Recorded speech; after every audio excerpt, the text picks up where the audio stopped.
Queridas irmãs, queridos irmãos, hoje vamos refletir a leitura de Isaías 22, de 19 a 23, e o Evangelho de Mateus 16, de 13 a 20.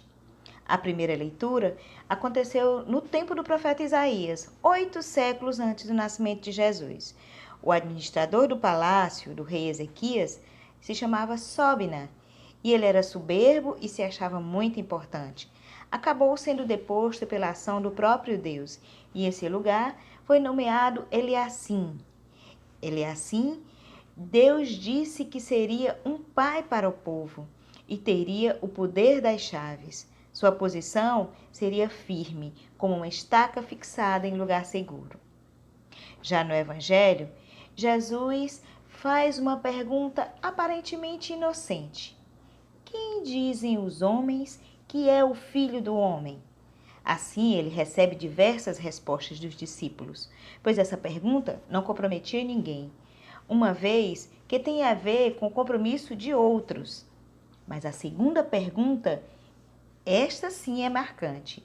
E Jesus disse: e vocês? Quem dizem que eu sou?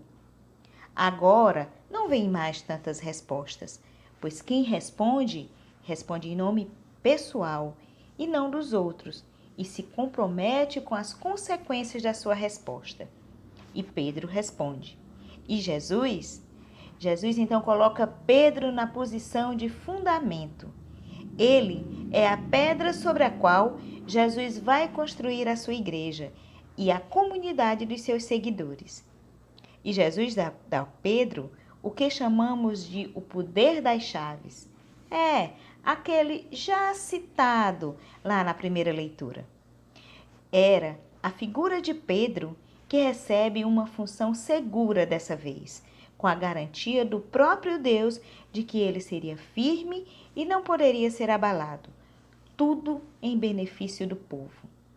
Pedro se torna o pai da família. Ele se torna o centro da igreja. E aí, a esse pai, posteriormente, daríamos o nome de Papa. Mas, no fundo, o que devemos refletir é que a resposta não se dá só com palavras. A resposta para essa segunda pergunta se dá pela maneira como vivemos e nos comprometemos com o seu projeto de hoje. Hoje, a segunda pergunta de Jesus ainda ressoa forte. Quem é Jesus para cada um de nós? Irmãos, em nossa oração, supliquemos ao Senhor pela missão da Igreja.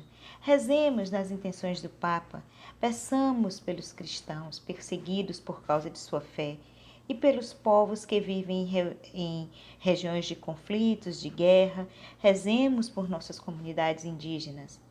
Lembremos ainda de todas as iniciativas das igrejas em prol dos mais pobres. Que Deus nos abençoe e nos guarde. Amém. Aleluia, aleluia.